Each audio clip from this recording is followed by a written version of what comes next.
Good to see everyone that stayed. Very, very encouraging.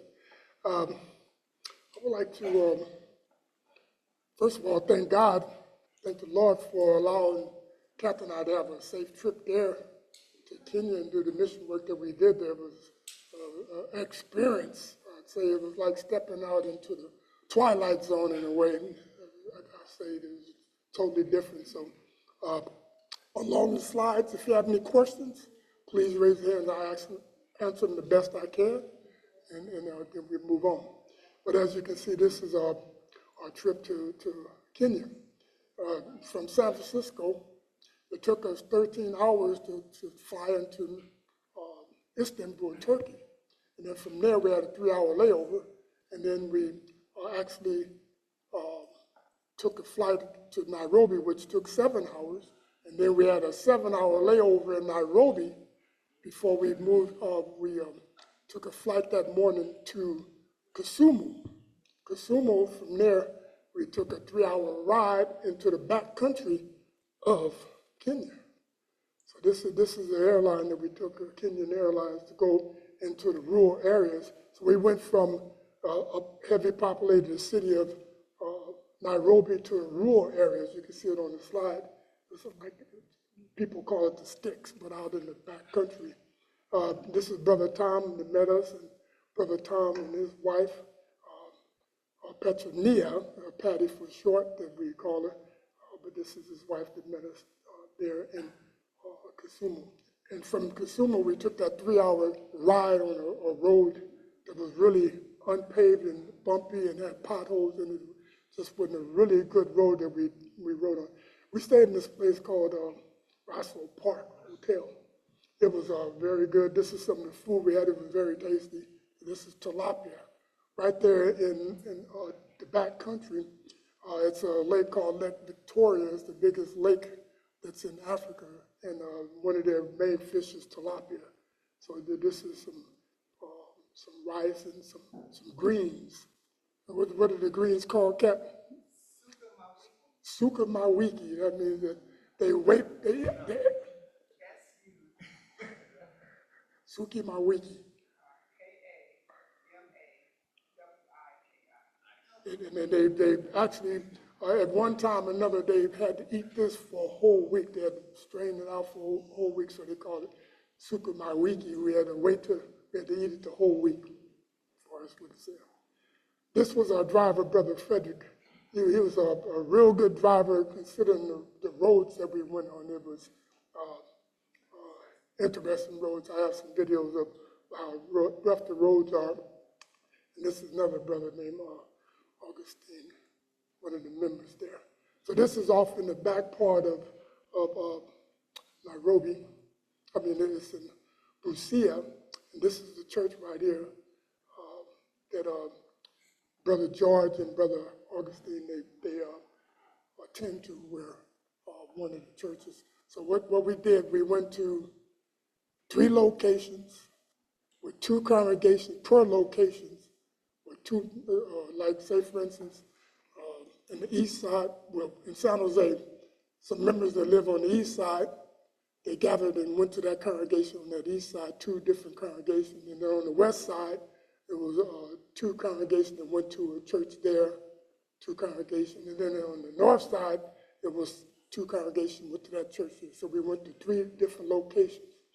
The thing about what we had to do, we stayed a mile out away from those locations. So each day, I'm sorry, right, an hour. Thank you. That's why I got Kat there, because I knew. Thank you, babe. That's my helper. That's why she's there. Okay. An hour away from different locations. An hour away from, so they had to drive. So these locations, Brother Tom had to drive an hour from where he was to come get us, and then drive an hour back to the different locations. So that was kind of every day that we had to do that. This is one of the churches, but this right here was the old building that they was worshiping before this new building was there. That was the old building. So this is where they go to the bathroom. This is an outhouse that sit there, and all it is just a hole in the ground. Yeah, it's just a hole in the ground, and that's it. You close the door. They call it a latrine. Yeah, and you can see it's right out in front, right at the side. This is inside that building that we were, one of the first stops that we made. You see, there's quite a few members, and there was a lot of kids that was outside there. There's kids all over the place. I mean, there's a lot of kids. Okay, let me pause this. Oops, let me go. How do I go back and pause? Yes. That first day for the first congregation that we met, it actually rained.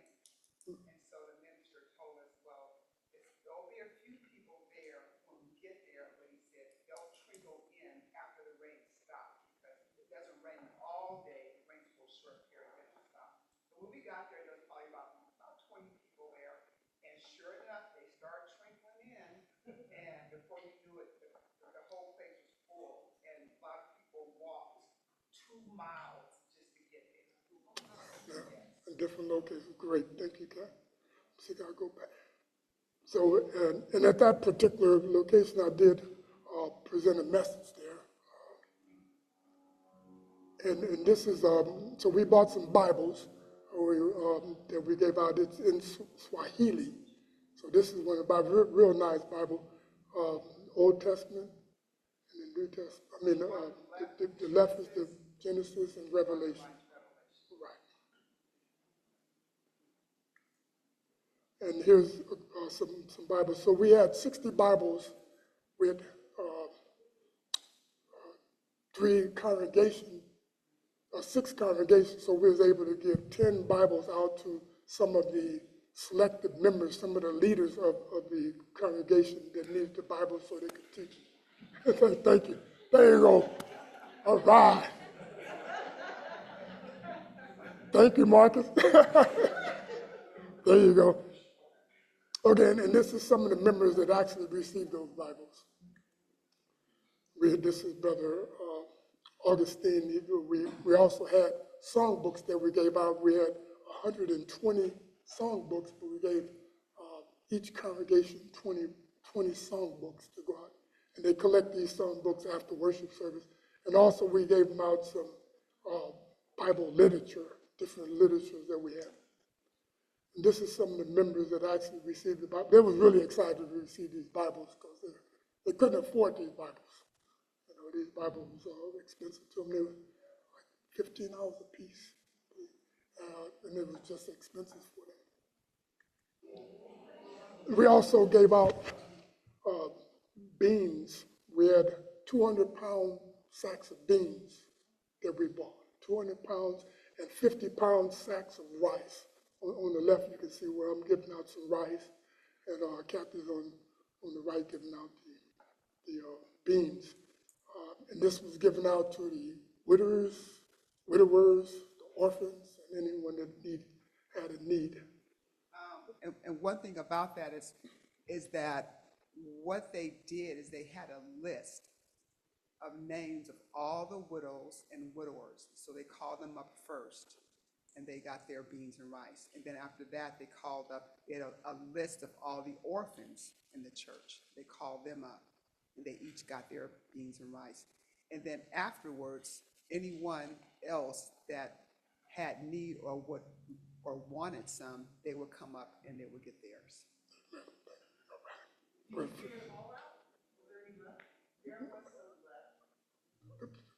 Pretty much all of it. There's a little bit, that was left for the members that wasn't there and for, the needs. Just a little bit. Most of the time it was all gone.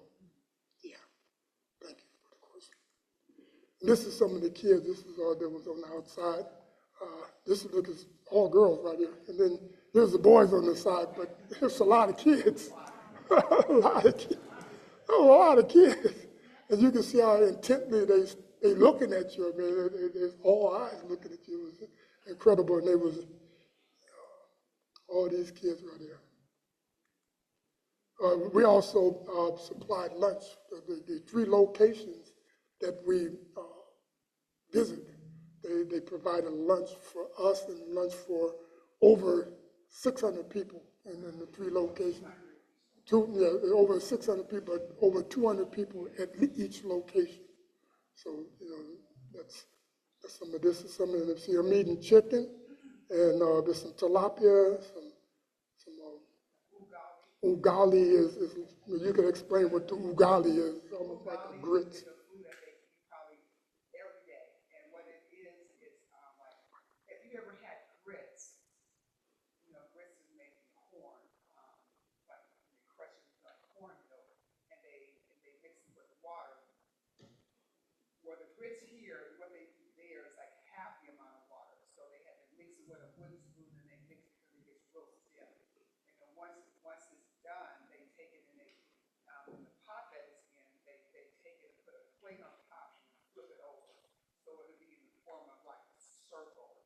And they slice it and they pinch it off and they eat it with their chicken, vegetables, with their light cucumber. So we got the experience of eating the Kenyan way. Yeah, this the Kenyan utensils.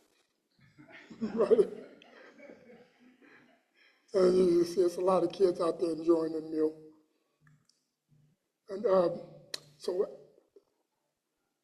after this was on a Friday, so we gave a message. But at the same time, Kathy, after I spoke, Kathy, I got together with the sisters and gave them words of encouragement. Also, I got with the brothers and gave them words of encouragement and tried to encourage them along the way. And one of our themes that we had given to them was, how can we help you? We can send money over there constantly, but how can they help yourself? So we wanted to instill in them the idea of give a man a fish and he eats for a day. You teach him how to fish and he eats for a lifetime, meaning that you can help yourself by figuring out different jobs you can do. So we're trying to figure out and try to help them think of ways that they can support themselves. Like they have farmland out there. They build bricks. And then the idea is with the ladies, they can have sewing machines and make clothes for themselves and the children and learn how to sell those clothes and stuff. So those are some of the ideas or things that we kind of discuss for them to support themselves.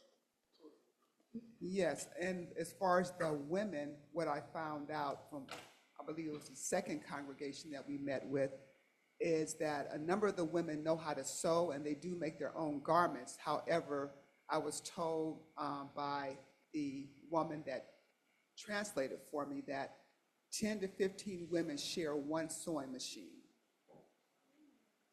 Yeah, that means it goes around and it might be a week or two before you get your garment completed or whatever. So there's a need there. There's an idea right there to support them getting sewing machines.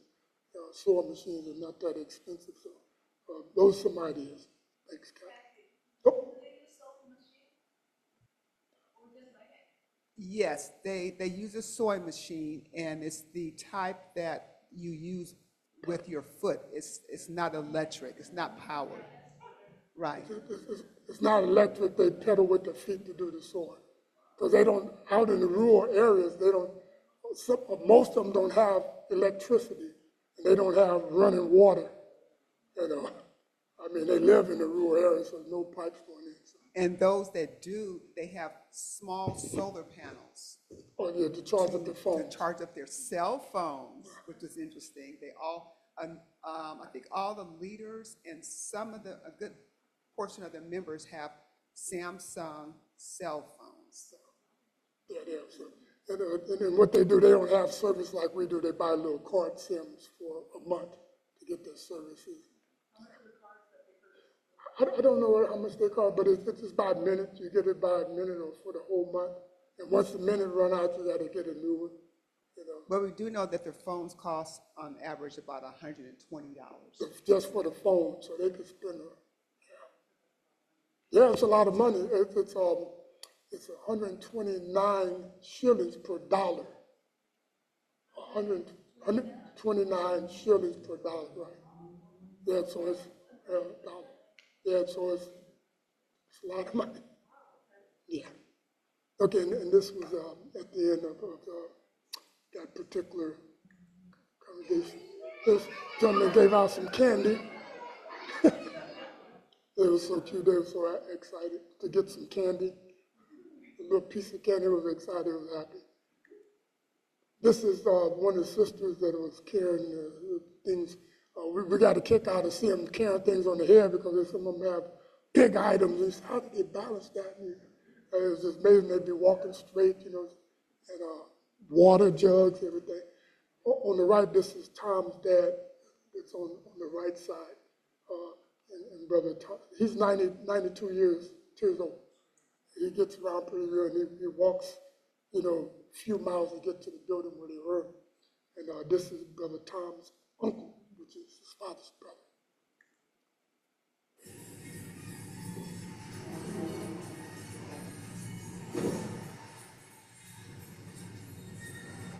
That's the road that we traveled every day while we was there for the 5 days that we was in that area. On the left, you can see where trucks are lined up. Those trucks are from Kenya to the border of Uganda.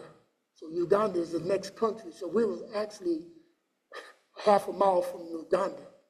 If you know anything about Uganda, we was kind of like, hey, this is real here. But we was pretty comfortable because they had a big police station across the street from where we were. So Brother Tom picked the right place for us to stay because that was the best place in that area to stay for us. The rest of them was out in the rural areas that would have been tougher than, been real bad. But we had to deal with, as you can see, motorcycles running in and out and people walking across. It was just something else to see. And the motorcycles were actually,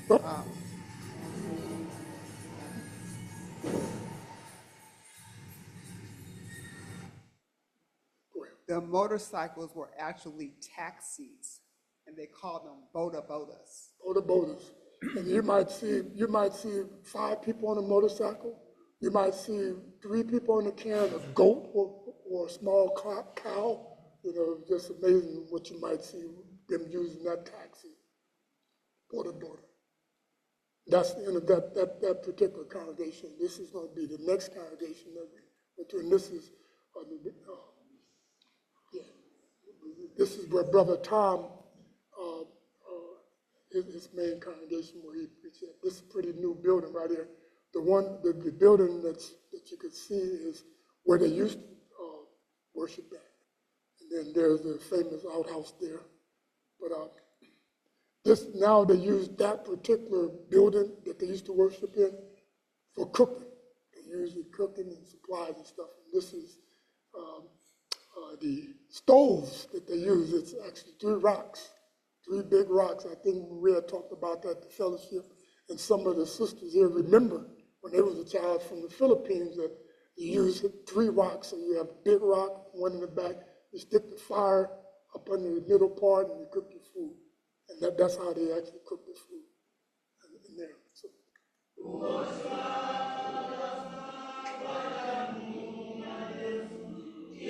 What's the name of my song?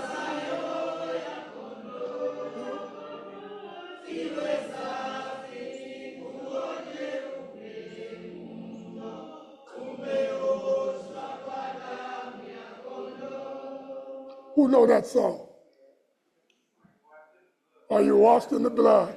Yeah. So this was actually Sunday morning worship. I wanted to focus this part on the Sunday morning worship service.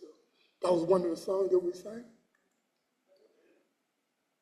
And then this Sunday morning, I actually gave the message to the brothers and sisters. And also want to make note that they serve the communion with only 1 cup. Okay, so got a kick out of me. Okay, so I'm gonna make mention. So the one cup. So it's 1 cup, and Kathy was kind of worried about that. I know, but I tried to explain to her before, about how it works. The guest drinks first. So that was a reason. So Kathy drank first, then I drank, so we was good. But at the same time, you know, they had one cup and they actually wiped off the top of the cup after each member got it. I mean, that's the way they do it. I don't have really to say about that. That's a lesson within itself. You know, it's the mindset that we can have in that. So that's all I have to say about that. It's the mindset. This is Lord's Supper.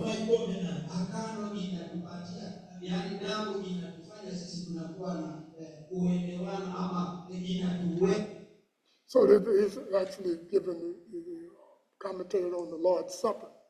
So, you know, for Sunday morning. Then they also have offering. So this is part of the offering that they get. So, you know, each member is encouraged to give as you prosper. So even the widows, they get a little check and they do prosper, so they give a percentage of their money that they get from, I guess, the government or whatever, but the widows also give, and if they didn't have no money to give, when people would give the best they had, right here they're giving some corn, rice, beans, they're giving part of their flocks, they give chickens, they give things because there's offering to the church that helps support the church, which helps supports the members. So it's very important that we actually understand these people, they are in poverty and they really give. You know, as you can see, it's a big bag here and stuff.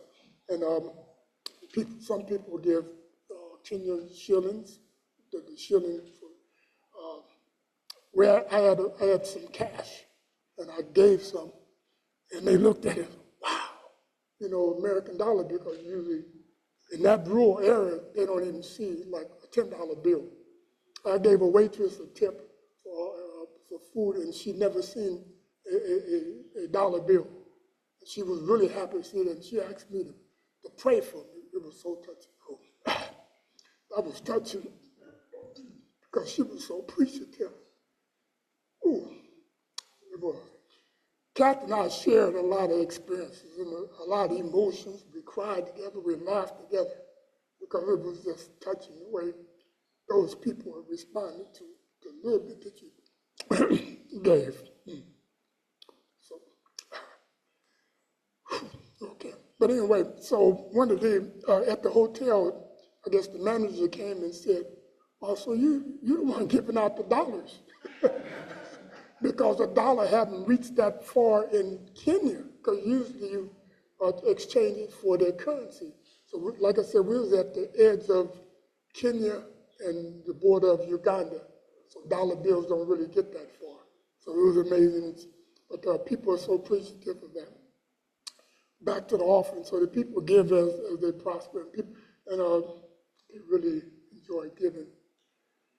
So after worship service, we hand out Bibles to the selected members of that congregation. You see Kathy handing out some, I'm handing out some, and they was really appreciative. I want to, the brother in the yellow, you see, the brother in the yellow really could sing, but, you know, found out where he's handicapped. Found out on the way from worship service, he actually like rode a bicycle, like using his hand because he couldn't use his body. That he made himself. He made himself out of a bicycle, but he sat in this and used his arms like this to get to worship. So it was about an hour, about a mile and a half to the building, a mile and a half back, and he did like this. So these people are dedicated to get to the Lord, to the house of the Lord. Some people out here live around the corner and don't want to get to the building. I say that softly. You live around the corner and can't get to the building, when this guy is a good example. But anyway, so there was a thing for the And people. another thing I want to add also is that they will stay there as long as you will speak to them and converse with them. They're not in a hurry to get out. Yeah, they're not in a hurry, that they spend time and they really appreciate everything you say. So we also had lunch at this particular, at Brother Tom. So I think this was lentil cabbage And rice. and rice on this one right And here. they always serve fruit at the end. And like they serve pineapple watermelon, and oranges. And sometimes it was also have bananas, and those are the best bananas I The little ever ones. had in my life. The little bitty bananas, and they last a long time. They don't get brown. You can have them a couple of days, and they're just as good. And we get these bananas in overnight. What is it? Those right there, those are durable bananas. But you can see we drink bottled water. But Captain and I, we ate good. We ate good and healthy. We didn't get sick or anything like that. All the food was, that was cooked in purified water, so we was fine. Bottled water. So this was some of the members that was getting fed for that lunch. We got some water in that yellow jug that the members was getting. This is the other side of the people that was eating right there. Yeah. And then also at this congregation, we gave out rice and beans. And again, this is a 200-pound bag of beans and a 50-pound bag of rice. And they found any kind of means to get this item there. Some of them had containers, as you can see, some had bags, some of them had scarf that they would lay on the ground, and they put the beans in this one side and they roll it up in a certain way on the same big thing, and put the rice on this side and roll it up, and then they carry it and make like a sling out of it. But it's the rice and the beans are separated. Pretty interesting. They was creative in how they took the rice and beans home. I'm giving out this. He real thankful. That would last him for almost a month right there.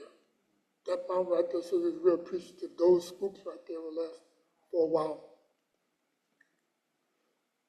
And right there, Brother Tom orchestrating all the widows and everyone to get in line to receive their food.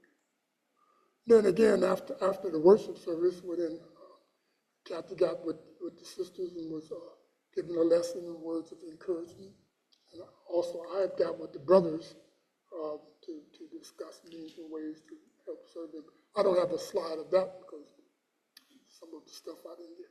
But this is one of the interpreters, one of the translators for me. This is his wife and his two young kids. The guy in the blue is his nephew. That's Kevin. Right there, Captain and I was handing out candy to the kids. They just waited patiently, anxious. You can see them all laying down. We gave them a little candy that you suck on and stuff. So they was very appreciative for that. This is Brother Tom. This is Brother Tom's house where he has a small farm. And it has about an acre of land on there, and he has a house. This house right here, East Foothill congregation, you guys over the years helped Tom build his house, help supply the windows and the roof and stuff right here. And he's really appreciative of the funds that was raised for him and his family. So Brother Tom has 3 sons and 3 daughters. This one daughter that's on this side, she actually lives in Nairobi. That we visit her. She actually lives in the slum part of Nairobi. They have 4 big slums out there, where Kibera being the biggest slum, and then there's another one, I can't remember the name of it. I'll go to the slide next. She actually lived there where I'll show you a church group that worship out there in Nairobi. We'll get to that on the And she also has a hair salon. Yeah, so she's, it's interesting because, poverty-stricken people, some kind of way the women do their hair. They get their hair done, braided, and everything, really. It's amazing. It's interesting how that happens, but woman is a woman. Beautiful. Yeah. So this is in Brother Tom's house. We was invited for brunch. Well, yeah, it was a brunch. So that watermelon was some of the best watermelon I ever tasted. It was so red and good. But we had oranges and watermelon. We had some chicken, ungawi, and it was a very enjoyable stay there with Brother Tom and his family for lunch. That's the church right there where Brother Tom is. The next one, Simimbi Church, I gotta say this. So this is the building that they have, and that other one on the right side is where they used to worship. So they used to worship there, but now they turned that into a kitchen. Generally, the old buildings that they have, they turn them into kitchens or something. This is inside that building where they have the cooking the food for the members that day.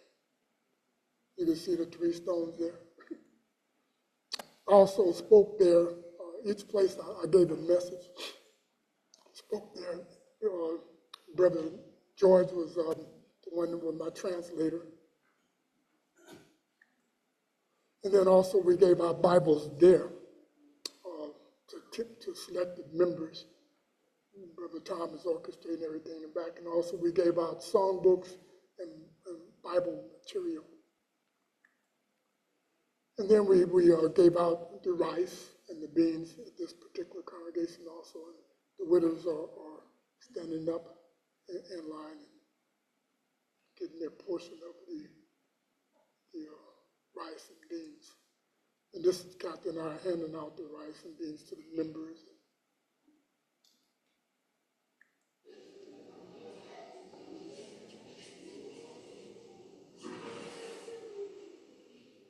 So they got these long scarves that they put in the rice in and the beans, and they actually know how to separate it.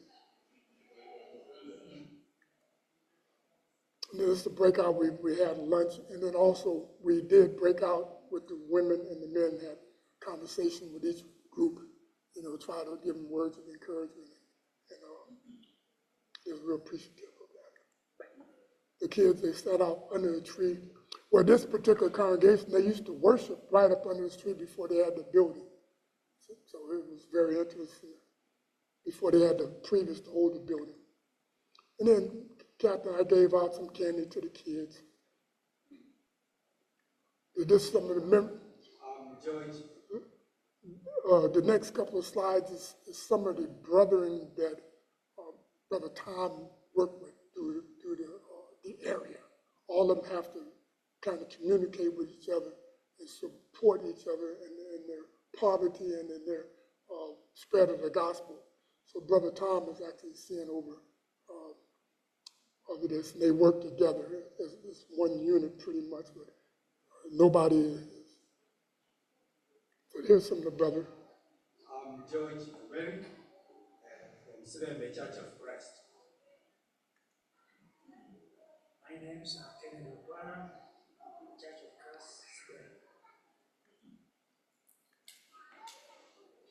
I am Brother Dustin Obili from Mungachi Church of Christ. I work with Brother Philemon Oche. Thank you.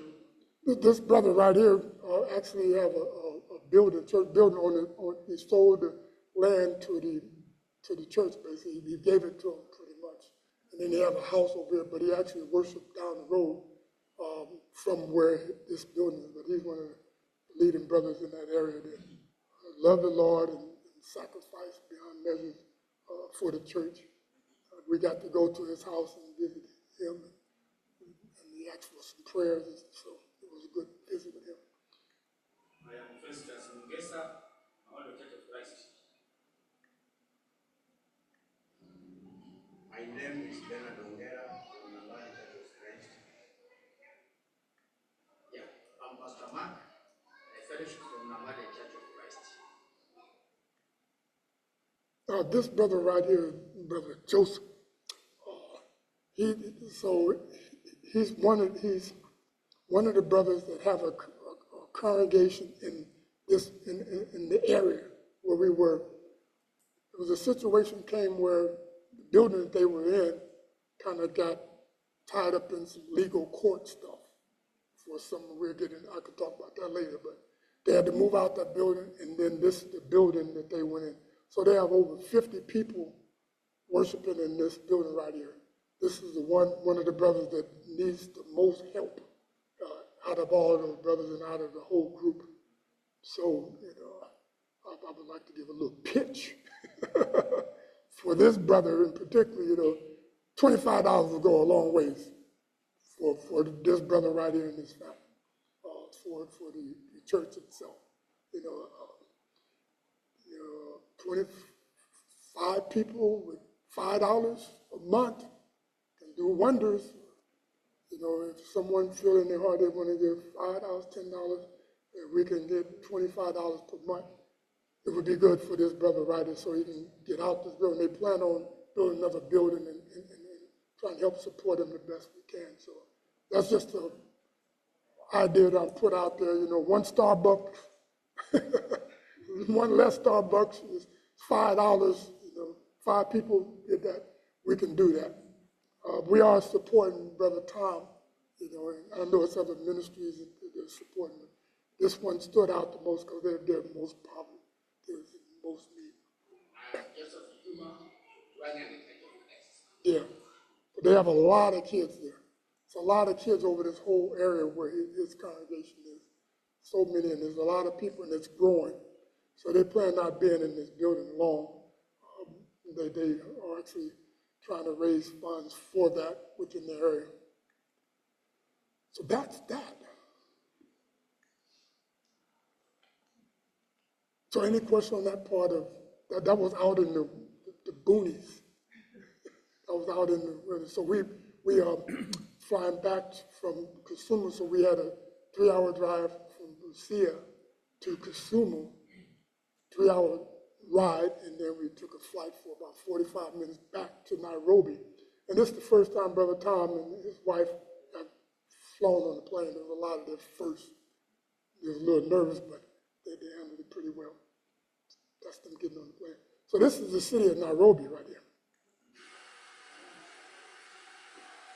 This is part of this city.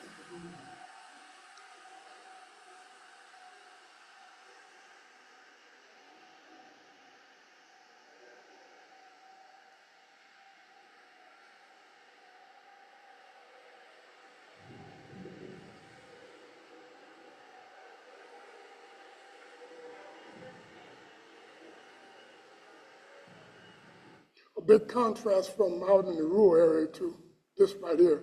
So it was like changing from one zone to another zone. It was very interesting. But they still drive really, oh man, it's amazing. You have to be there to explain this. Cars coming everywhere. I call it organized chaos.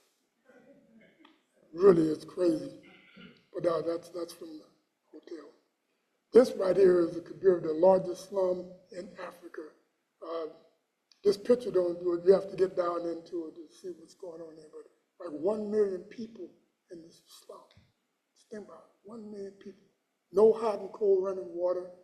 You know, just amazing. You know, they have like veins of trenches going throughout this area, you know, because they don't have running cold water. And everything that you could name is in those trenches that's throughout the vein of this area. Leave it like that. It's to your imagination. And then when it rains, everything clears out through those veins. But if it don't rain, guess what? All of that stuff stays there. Use your imagination. Saying loud but not saying nothing. But that's so this is on the way to this slum right here. Pronounce the name. Kaburiwawi slums. That's the drive going up to the slum part. This is one street on the side of the road. This was on the side of the road where I just passed it when I was doing the previous slide. This is a pile of garbage that's stacked up over as tall as this building that's out there. So people's up there on the top getting what they can get to use or to reuse or to sell or whatever, but that is actually garbage. And this is just one area that has this particular site. And as you pass by, okay, so this is slum, and this is not deep in the slum. This is right there on the edge of it. This is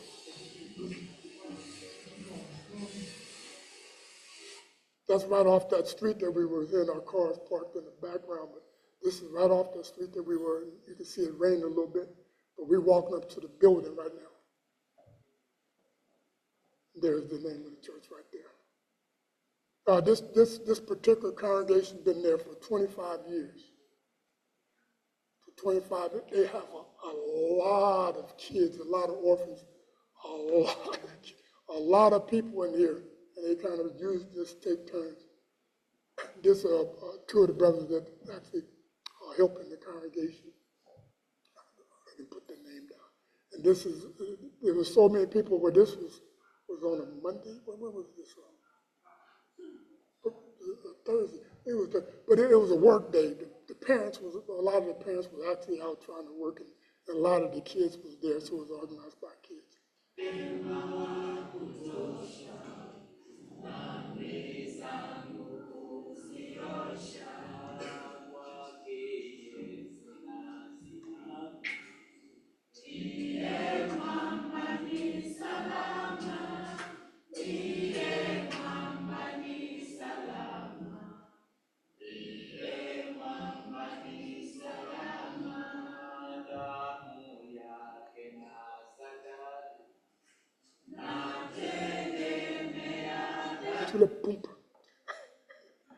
So that's one of the songs they were singing, when they occurred. So Brother Gabriel, the one that was leading the song, he's actually ministered there, one of the ministers there. I also gave a pep talk. I spoke out of Psalms 23 with this particular group right here, so it was good. Also, Kathy Carbon, she didn't give them a, she was encouraging folks.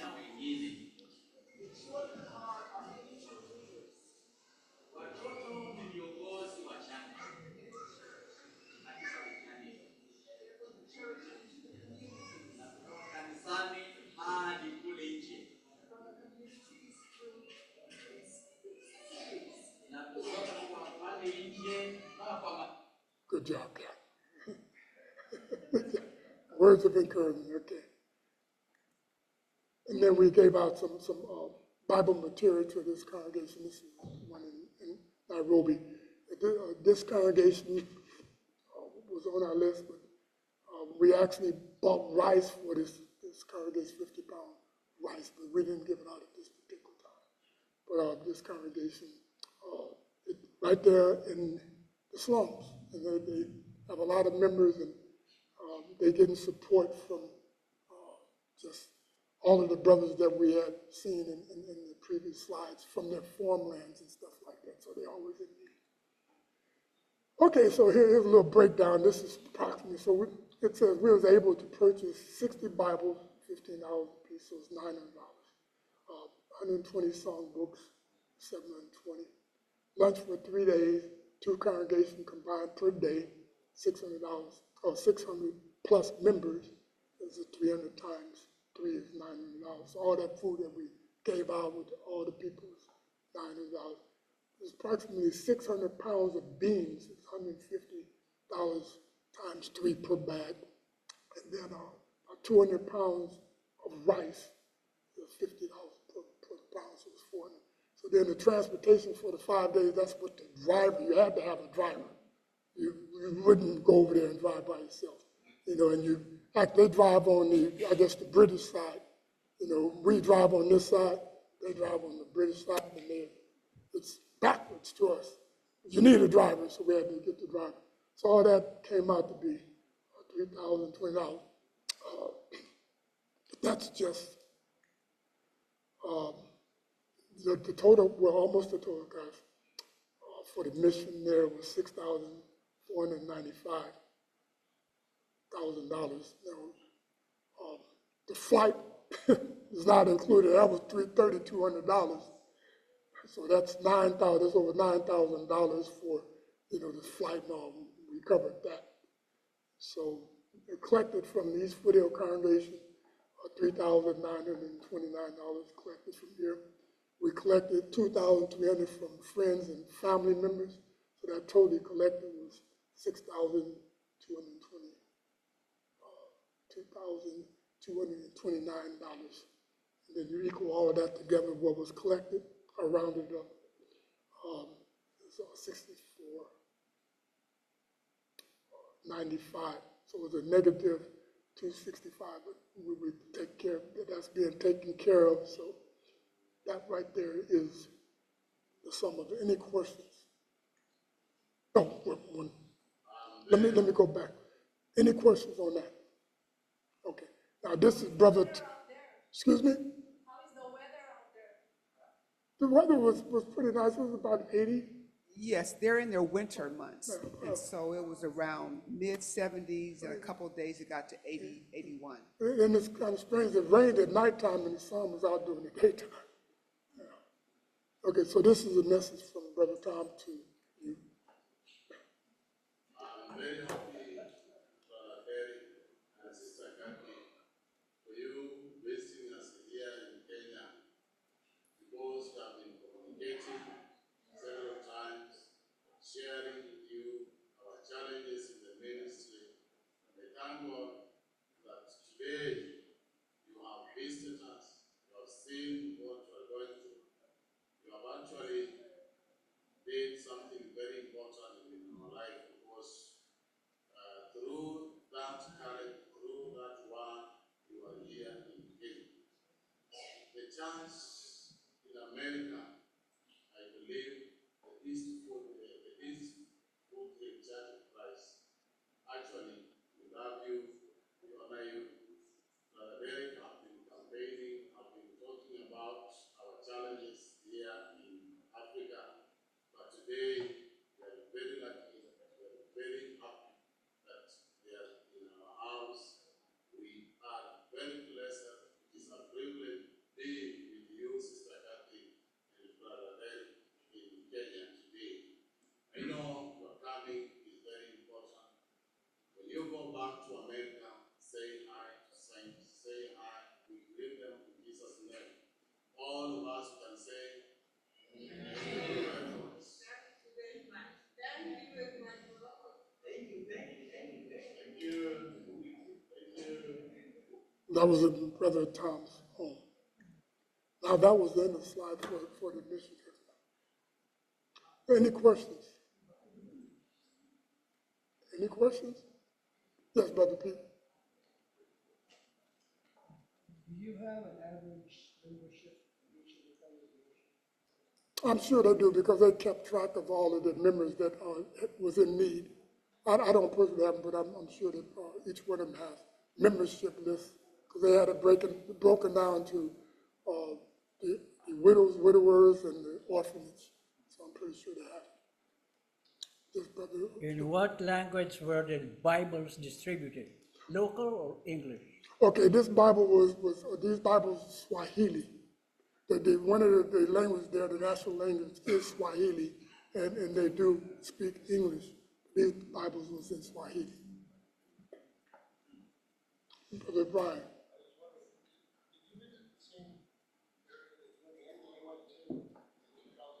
Okay, 2009, this was the same, pretty much the same area, Busia. It was pretty much the same area where we've been. Different church. I have to admit that in this area, before 2009, about 2007, 8, East Foothill congregation and the congregation San Mateo came together, and they helped build a building for some of the members that's out in the rural area. That building, I did get to visit that building. It's still standing good. Throughout the years, things change. The building is still there, it's still being used, but it became like a denomination for that building. So which congregation do you think needs more help? The brother Joseph probably needs the most help there, and also the slums that's in Nairobi right now. Do they have a place to put up a building like around for the slum area thing? It's pretty congested. What's there is there, and it's you can go in there and renovate if you have enough money to renovate. But that one congregation church been there for 25 years, and still pretty much the same. Okay. All right. If there's no more. Oh, Jesus, not my will, but your will. Okay. We're going to stay in contact with them best we can and support them best we can. Thank you. Brother Doyle, you had one? About how many congregations from the U.S. support the mission? I don't know, but I know it's some. I know a few of them do. Greenville congregation in Texas support some of the churches out there, but it's different ones because it's so big. Our focus was kind of in the rural area and a little bit in Nairobi. Okay. Thank you. Keep us in your prayers. Keep the mission in your prayers. The other part of that we'll do later. Thank you.